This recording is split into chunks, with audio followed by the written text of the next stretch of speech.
सुंदर अशा सुंदर दिवसाची सुरुवात झालेली आहे. पक्ष्यांचा किलबिलाट आणि फ्रेश असे वातावरण. हाय हॅलो सर्वांना, गुड मॉर्निंग, नमस्कार. मी प्रियंका आणि परत एकदा तुमचं सर्वांचं माझ्या एका नवीन मराठी ब्लॉग चॅनलवर अगदी मनापासून स्वागत. आजचा दिवस तुम्हाला खूप छान, मस्त, आनंदाचा, आरोग्याचा जाऊ दे, ही स्वामींच्या चरणी प्रार्थना. स्वामी म्हणतात, जीवन जगत असताना कोणालाही न दुखवता जगता आलं पाहिजे, यांसारखे दुसरं कर्म नाही. आणि ज्याला कळाले ना, त्यांना वेगळं पुण्य कमवायची गरज नाही. ते मी सकाळी लवकर उठले होते, आंघोळ वगैरे करून स्वयंपाक करून ठेवला आणि किचन सर्व आवरून घेतलेलं आहे. तर स्वयंपाकामध्ये मी कांदा लसूण विरहित स्वयंपाक बनवलेला आहे. तर पहा, आत्ता वाजलेले आहेत 7:30 आणि माझं काम सगळं आवरलेलं आहे. स्वयंपाक वगैरे सगळं किचन भांडे आवरून घेतले मी, कारण आज स्वामींचं पारायण आपल्याला लावायचं आहे ना, त्यामुळे मी 5 दिवसाचं पारायण स्वामींचं करणार आहे. तर तुम्ही हा व्हिडिओ खूप छान असणार आहे, त्यामुळे शेवटपर्यंत नक्की पहा. स्वामींच्या पूजेची मांडणी मी कशी करते किंवा त्याचे नियम हे सगळे सांगणार आहे ह्या व्हिडिओमध्ये. तर आता स्वयंपाक ते सगळं आवरलेलं आहे. मुलं अजून शाळेत गेली नाही, त्यांचा हाफ डेच आहे, पण शाळेत नंतर जातील. तर आता मी देवपूजेला घेणार आहे. तर देव मला स्वच्छ करून घ्यायचे आहेत. तर इथे मी देव घासण्यासाठी एक भांड्यामध्ये अगोदर देवांच्या माळा हातामध्ये काढून घेतल्या. त्यानंतर देव जे आहेत ते भांड्यामध्ये ठेवून घेतले आणि सर्व देवारा साफ करून घेतला. देवांच्या खालचं जे वस्त्र आहे ते सुद्धा काढून घेतलं आणि दुसरं टाकून घेतलं. आणि देव आता स्वच्छ करून घेणार आहे, कारण पारायण बसवायचं आहे ना, त्यामुळे देव सगळे मी घासून घेणार आहे. देवारा पण पुसून घेणार आहे.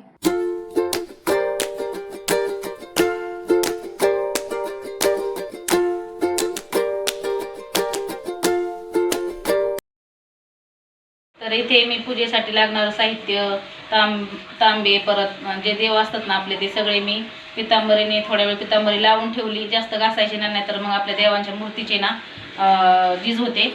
पितांबरी अशी लावून ठेवली की थोडीशी चोळले की देव पटकन निघतात. एकदम स्वच्छ असे देव निघालेले आहेत. पहा, आपल्याला दिवे हे लागतात ना, ते सर्व स्वच्छ करून घेतलेले आहेत मी पूजेसाठी. तर देव घासल्याच्या नंतर मी अगोदर देवपूजा करण्यासाठी दिवा लावून घेतला, दिव्याची पूजा केली. नंतर कलश स्थापना केली, स्वस्तिक ते काढून आणि छान अशी देवांना गंध अक्षदा वाहून, फुलं वाहून मस्त अशी देवपूजा मांडणीनुसार केलेली आहे. पहा, आणि नंतर आता स्वामींची पूजा मांडणार आहे. तर तुम्हाला कशी वाटली माझी देवपूजा ती सुद्धा कमेंटमध्ये सांगा. तर देवपूजा झाली आणि आहोनला मी पूजेचं सामान आणायला सांगितलं होतं. पहा, अगरबत्ती संपली होती, होत्या पण 4-5 होत्या शिल्लक राहिलेल्या. आणि कलश मांडण्यासाठी आपल्याला नारळ पण लागणार आहे, त्यांनी नारळ पण आणला. आणि आरतीसाठी आपल्याला कापूर लागणार आहे आणि धूपसुद्धा लागणार आहे. तर मी धूप आणायला सांगितलं, त्यांनी आणला, पण धूप वल्लाच आहे, त्यामुळे मी एका डिशमध्ये तो काढून घेतला असा आणि आता वाळत घालणार आहे. धूप वल्ली होती ती मी उन्हामध्ये ठेवून दिली आणि रांगोळी काढायला घेतली. तर उंबरठा स्वच्छ पुसून घेतला, फरशी पुसून घेतलेलीच होती आणि छान अशी रांगोळी काढायला घेतली. तर अशा पद्धतीने मी रांगोळी काढलेली आहे. दारामध्ये रांगोळी काढल्याच्या नंतर खूप छान वाटते. त्यानंतर मी हळदी कुंकू वाहून घेतले रांगोळीवरती. पांढरी रांगोळी ठेवायची नाही. त्यानंतर 2 साईडला 2 दिवे लावून घेतले, धूप वाळून घेतली, उंबरठ्यावर सुद्धा हळदी कुंकू अक्षदा वाहून घेतल्या आणि दोन्हीकडे साईडने 2 फुलं ठेवून घेतली. तर आता दारामध्ये मी छान अशी रांगोळी काढून घेतली. रांगोळी काढून झाल्याच्या नंतर आता मी स्वामींची पूजा मांडणार आहे. तर आता स्वामींची पूजा कशी मांडते मी ते नक्की पहा. तर सर्वात आधी आपल्याला जे पूजेचं साहित्य लागतंय, जे आपल्याकडं आहे ते सर्व ताटांमध्ये काढून घ्यायचं, म्हणजे आपल्याला पूजा करत असताना अजिबात उठण्याची गरज नाही. तर आपल्याला हे सर्व साहित्य असं ताटांमध्ये काढून घेतलं तर मग आपल्याला पूजा करताना अजिबात उठण्याची गरज लागत नाही. आपल्याला एक बसकर पण लागणार आहे. तर आता पूजा मांडणार आहे. तर इथे पूजा मांडत असताना आपल्याला एक जागा सेट करायची आहे, कारण ही पूजा आपलं पारायण होईपर्यंत अजिबात हलवायची नसते. तर मी ही जागा छान अशी पुसून घेतलेली आहे. जिथं पूजा मांडायची तिथं त्याच्या अगोदर आपण सगळं घरं स्वच्छ करून घेत असतो. त्यानंतर त्यावरती हळदी कुंकू पुसून घेतल्याच्या नंतर स्वस्तिक काढून घेतलं आणि स्वस्तिकच्या वरती हळदी कुंकू अक्षता वाहून घेतल्या आणि त्यावरती आता आपल्याला चौरंग सेट करून घ्यायचा आहे. चौरंग मांडल्याच्या नंतर आपल्याला लाल कलरचं किंवा पिवळ्या कलरचं वस्त्र ब्लाऊज पीस याच्यावरती हंतरून घ्यायचं आहे. त्यानंतर स्वामी महाराजांचा फोटो किंवा तुमच्याकडे जर मूर्ती असेल तर ती मांडून घ्यायची आहे. इथे मी फोटो आहे माझ्याकडे आणि मूर्ती पण मांडणार आहे. फोटो मी स्वच्छ असा पुसून घेतला आणि स्वामी महाराजांना अष्टगंध लावून घेतलेला आहे पहा. आणि त्यानंतर आपल्याला सर्वात आधी फोटो मांडल्याच्या नंतर आपल्याला दिव्याची पूजा करायची आहे. तर एका साईडला मी तुपाचा दिवा आणि एका साईडला तेलाचा दिवा लावून घेतलेला आहे. दिव्यांना छान हळदी कुंकू अक्षदा वाहून घ्यायच्या, त्यानंतर फुले वाहून घ्यायची. आपल्याकडे जे साहित्य असेल त्या साहित्यामध्ये आपण ही पूजा करू शकतो. तर त्यानंतर आपल्याला कलश मांडून घ्यायचा आहे. तर त्यासाठी मी कलशामध्ये पाणी भरून घेतलेलं आहे. कलश स्वच्छ घासून घेतलेला आहे. त्यावरती स्वस्तिक काढून घेतलेलं आहे. त्यामध्ये आपल्याला हळकुंड, खोबरं, 1 रुपयाचं नाणं, सुपारी, खारीक आणि फूल एवढं घालून घ्यायचं आहे. त्यानंतर हळदी कुंकू आणि अक्षदा वाहून घ्यायच्या आहेत. कलशामध्ये आंब्याची 5 पानं ठेवून आपल्याला त्याच्यावरती नारळ ठेवून कलश मांडून घ्यायचा आहे. कलशसुद्धा छान असा मांडून घ्यायचा. कलश पण आपल्याला पूजा पारायण होईपर्यंत उचलायचा नसतो. त्याला हळदी कुंकू असं लावून घ्यायचं, फूल वाहून घ्यायचं. त्यानंतर साईडला इथे मी 2 चौरंग ठेवून घेतलेले आहेत माझ्याकडे आहेत म्हणून, आणि त्याच्यावरती हे कापड ठेवून घेतलेलं आहे आसन म्हणून. इथे आपल्याला गणपती बाप्पाची आणि स्वामी महाराजांची मूर्ती ठेवायची आहे. करून घेतलं अगोदर आणि नंतर संकल्प सोडून घेतला. त्यानंतर गणपती बाप्पांना आणि स्वामी महाराजांना पंचामृताने अभिषेक घालून घेतला. त्यांना स्थान दिले. गंध, हळदी कुंकू, गंध, अक्षदा लावून त्यांना आम्ही फुलं वाहून घेतली. त्यानंतर गणपती बाप्पांना गुळ खोबऱ्याचा नैवेद्य ठेवला. स्वामी समर्थ महाराजांना खडीसाखरेचा नैवेद्य ठेवला. त्यावर एक तुळशीपत्र ठेवलं, कारण स्वामी महाराज तुळशीपत्र ठेवल्याशिवाय अजिबात अन्न ग्रहण करत नाहीत. त्यानंतर त्यांना एका गडूमध्ये पाणी ठेवलं. त्यानंतर मी प्रसादासाठी केळी ठेवली होती. फुलं सगळीकडे वाहून घेतली. नंतर मी स्वामी महाराजांना, गणपती बाप्पांना धूप दीप ओवाळून घेतली आणि दर्शन घेतलं. तर अशा पद्धतीने मी छान अशी साईडने रांगोळी पण काढलेली आहे. पिवळ्या कलरचे मी गालीचा केला, त्यावरती लाल कलरची रांगोळी काढली पहा. तर अशा पद्धतीने मी पूजा मांडलेली आहे. पूजा ही घरामध्ये मांडल्याच्या नंतर अगदी प्रसन्न वातावरण होतं. त्यानंतर ही पूजा मांडून झाल्याच्या नंतर मी पाट घेतला. त्या पाटावरती पिवळ्या कलरचं वस्त्र अंथरून घेतलं. त्यावरती स्वामी महाराजांची जी स्वामी चरित्र सारामृत पोथी आहे ती ठेवून घेतली. त्यावरती हळदी कुंकू अक्षदा वाहून घेतल्या. एक फूल ठेवलं, एक चाफ्याचं पण फूल ठेवलं. जे आपल्याकडे फुलं असतील ती ठेवून घेतली. त्यानंतर मी स्वामी महाराजांना दिव्याने ओवाळून घेतलं. त्यानंतर धूपसुद्धा ओवाळून घेतली आणि नंतर मी एक माळ जप केली. श्री स्वामी समर्थ, श्री स्वामी समर्थ असा जप करून घेतला. आणि त्यानंतर मी दर्शन घेतलं आणि स्वामी महाराजांना अशी क्षमा मागितली की जे या सेवेमध्ये माझ्याकडून चुकलं असेल ते माझं आणि जे बरोबर असेल ते तुमचं, असं म्हणून मी स्वामी पारायणाला सुरुवात केली आणि वाचायला सुरुवात केलेली आहे. आता इथं फुलवाती बनवण्यासाठी मी त्या अशा कापसाच्या, घरचाच कापूस होता ह्यो, थोडासा मी एक झाड लावलं होतं त्याचाच निघालेला आहे.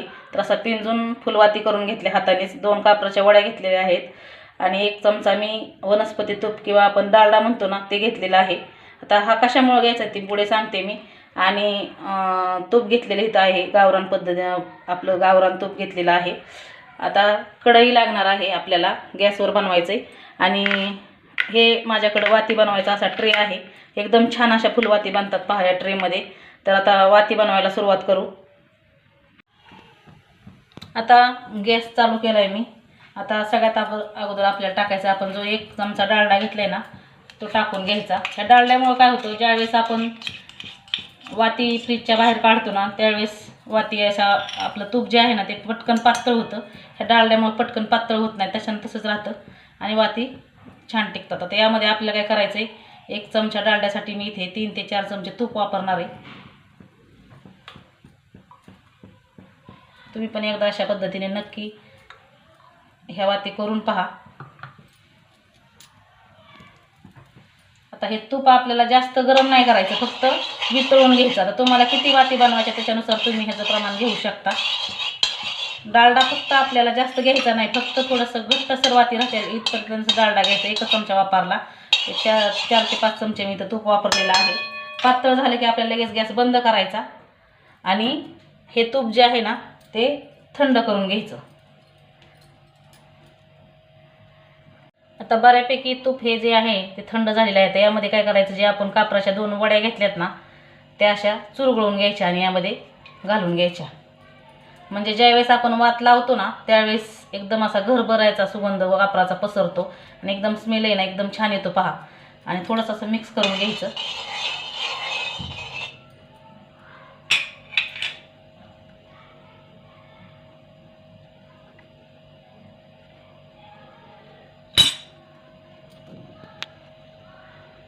आता तूप पूर्णपणे थंड झालेलं आहे. आता यामधले काय करायचं, एक वात घ्यायची आणि यामध्ये बुडवायची आणि जे आपलं ट्रे आहे ना वातीचं त्यामध्ये अशी ठेवून द्यायची. अशा पद्धतीने एकदम छान अशा ह्या वाती बनतात पहा. आपल्याला आता आरतीसाठी वाती लागणार आहे तुपाच्या. आणखीन रोज पण ग्रंथ वाचत असताना आपल्याला ह्या तुपाच्या वाती लावायला पटकन येतात, जास्त पसारा होत नाही. आणि असं आपण तूप घ्यायला गेलो की मग हात भरतो किंवा तूप खाली सांडतं, बराच पसारा होतो. एकच दिवस फक्त आपल्याला असं करून घ्यायचं आहे आणि एकदम छान अशा वाती होतात. सर्व वाती अशा बुडवायच्या आणि यामध्ये ठेवून घ्यायच्या. नंतर परत चमच्याने यामध्ये थोडं थोडं असं तूप सोडून घ्यायचं. तर इथे मी सर्व वाती अशा मांडून घेतल्या आणि मुलांचा बघा हाफ डे असल्यामुळे सुट्टी दुपारून, तर किती कालवा चाललाय. तर अशा पद्धतीने आपल्याला राहिलेलं जे तूप आहे ना ते चमच्यात असं घ्यायचं आणि सगळ्या वातींमध्ये असं हे जे होल आहेत ना ते गोल आकार येईपर्यंत ह्याला आहे ना पूर्णपणे असं भरून घ्यायचं तुपाने. म्हणजे ज्यावेळेस आपण वात लावतो ना ती, आता ही वात जी आहे ना ती अर्धा तास टिकते बरं का. ह्याच्या अगोदर पण मी ना ह्या वाती गणपतीमध्ये नवरात्रीमध्ये करून पाहिलेल्या आहेत. तर एकदम अर्धा तास आपली ही वात टिकते आणि छान बनते आणि दिसत्यासुद्धा छान आणि वापरायला सुद्धा छान आहेत. जास्त पसारा न होता ह्या वाती आपल्या तयार होतात आणि एकदम 15 मिनिटांमध्येच तयार होतात, जास्त काही वेळ लागत नाही. आता हे सर्व भरल्याच्या नंतर आपल्याला काय करायचं, फ्रीजमध्ये 15 मिनिटासाठी फ्रीजरमध्ये सेट होऊन द्यायच्या आणि डब्यामध्ये भरून फ्रीजमध्ये जर ठेवल्या ना तुम्ही, जर तुम्हाला अडचण वगैरे असेल तर तुम्ही साईडला सुद्धा बाहेर जरी ठेवल्या तरीसुद्धा ह्या वाती राहतात. तर अशा पद्धतीने बघा मी सगळंच भरून घेतलं आहे. फुल भरून घ्यायचे. हे जे होल असतात ना ते पूर्णपणे भरले ना की मग छान अशा वाती आकार घेतात पहा आणि छान तयार होतात. तर तुम्ही पण एकदा तुमच्या अशा वाती करून पहा. तर तुमच्याकडे जर असं ट्रे नसेल तर तुम्ही मुलांचे औषध पिण्याचे जे झाकणं असतात किंवा फ्रीजरमध्ये बर्फ तयार करायचं जे असतं ना भांडं, त्यामध्ये सुद्धा तुम्ही ह्या वाती करू शकतात. एकदम छान होतात. त्यामध्ये सुद्धा मी वाती केलेल्या आहेत. तर आता ह्या ज्या वाती आहेत ना आपण तूप ओतल्याच्या नंतर ह्याचे जे शेंडे आहेत ना ते शेंडे आपल्याला थोडेसे असे वरती सरळ करून घ्यायचे, म्हणजे असे वाकडे होत नाही. आणि ज्यावेळेस आपण वात लावतो ना त्यावेळेस ती वात आहे ना एकदम छान अशी दिसते पहा. एखादा दुसरा झाला वाकडा तरी काही हरकत नाही, पण थोडीशी अशी चेक करून घ्यायचं. आणि आता ही जे ट्रे आहे ते आपल्याला फ्रीजरमध्ये सेट करायला ठेवायचे 15 मिनिटासाठी. मी तुम्हाला नंतर दाखवते वाती किती छान होतात त्या. तर हे ट्रे जे आहे वातीचं ते मी काढून घेतलं फ्रीजरमधनं, 15 ते 20 मिनटं सेट करण्यासाठी ठेवलं आणि थोडंसं असं बाहेर ठेवायचं 5-10 मिनटासाठी आणि हलवून घ्यायचं. तर एकदम अशा मस्त अशा वाती होतात पहा. एकदम मस्त अशी वात झालेली आहे. आकार परत आणखीन छान दिसते ही वात. आता ह्या वाती सर्व आपल्याला एक डबा घ्यायचा असला, स्टीलचा डबा घेतलेला आहे ते मी, तो डबा घ्यायचा आहे. त्या डब्यामध्ये ह्या वाती सर्व अशा ठेवून द्यायच्या. एकदम मस्त आकार वाती होतात पहा. या एकदम छान दिसतात आणि एकदम पटकन लावायला येतात. तुम्हाला मी लावून सुद्धा दाखवते. तर पहा एक निरंजनी घेतली मी छोटी आणि अशी ठेवून घ्यायची निरंजनीमध्ये, किंवा तुपाची वात लावायची असेल तर आपण दुसऱ्यासुद्धा या निरंजनीमध्ये ठेवू शकतो. एकदम पटकन आणि एकदम सुबक अशी ही वात दिसते पहा आणि दिसायला पण छान दिसते. ही वात तुपाची तुम्ही तुळशीमध्ये ठेवू शकता किंवा रोज देवासमोर लावू शकता. आणि पारायण जर करत असताना तर पारायण करत असताना तुपाची वात तर आपल्याला रोजच लागते, तर त्यासाठी ही वाती खूप बेस्ट आहेत पहा. तुम्ही नक्की एकदा करून पहा. आता सर्व वाती ट्रेमधल्या काढून घेतल्या, डब्यामध्ये ठेवून घेतल्या. आता ज्यावेळेस आपल्याला वात पाहिजे त्यावेळेस घ्यायची आणि लावायची आणि फ्रीजमध्ये डबा असाच ठेवून द्यायचा. रुद्रा तू का खाली आला? खेळायला आला? खेळायला आला वय? तर बघा इथं माझ्या मैत्रिणीचा मुलगा वरनं खाली आलेला आहे. आ होय, जेवला का तू? काय खाल्लं? भाजी चपाती. हाय कर, हाय कर की. हाय म्हटल्यानंतर ते तो दोन्ही पण हात वरती करतोय बघा. खूप छान आहे तो आणि बोलतो तर अति सुंदर. काढ म्हणते तो. आता रुद्र पण घरी गेला आणि नंतर थोड्या वेळ मी आराम केला आणि 4 वाजता उठले आणि परत मी घरं ते आवरून घेतली आणि तोपर्यंत 5 वाजले. मुलं पण ट्युशनला गेलेली होती आणि 6 वाजता आम्ही जवळच आमच्या मंदिर हे नवीन झालेलं आहे, त्याचं मी तुम्हाला व्हिडिओ पण अगोदर टाकलेला आहे. तिथे तुम्ही बघितलंच असेल. एकदम सुंदर असं हे मंदिर बांधलेलं आहे आणि त्याचं डेकोरेशन तर पहा इतकं सुंदर आहे. त्यामध्ये या मूर्ती स्थापन केल्या होत्या. तिथे होमसुद्धा होता. होम हवन केलेलं होतं. प्राणप्रतिष्ठा मूर्तींची केलेली होती. एकदम छान असं प्रसन्न वातावरण झालेलं होतं आणि संध्याकाळची वेळ 6:30ची होती आणि हा पहा मंदिरामध्ये मंडप आणि झुंबर लावलेले होते. इतकं प्रसन्न वाटत होतं की घरी येऊच वाटत नव्हतं. आणि आम्ही सर्व मैत्रिणी गेलेलो होतो. तिथे आम्ही सर्व मैत्रिणींनी छान असं दर्शन घेतलं, फोटो वगैरे काढले आणि थोड्या वेळ थांबलो. नंतर घरी आलो. तर घरी येईपर्यंत आम्हाला 7 वाजले होते आणि आरतीचा टाईम झालेला होता. तर मी रोज संध्याकाळी 7 वाजताच आरती करते. तर मैत्रिणीसुद्धा माझ्या आरतीला आलेल्या होत्या. तर अगोदर गणपती बाप्पांची आरती घेतली, नंतर स्वामी महाराजांची आरती घेतली. हे पारायण करत असताना आपण रोज 1 माळ जप करायचा आहे. नॉनव्हेज आपल्या घरामध्ये बनवायचं नाही. जोपर्यंत पारायण आहे तोपर्यंत ब्रह्मचर्याचं पालन करणे आवश्यक आहे. परान्न खायचं नाही. रोज नैवेद्य दाखवूनच आरती करायची आणि स्वामी महाराजांना नैवेद्य दाखवायचा आणि मगच जेवायला बसायचं आहे. हे नियम आपल्याला स्वामींचं पारायण करत असताना पाळायचे आहेत. तसंच स्वामींना नैवेद्य दाखवल्याच्या नंतर त्यावरती एक तुळशीपत्र ठेवायला अजिबात विसरायचं नाही.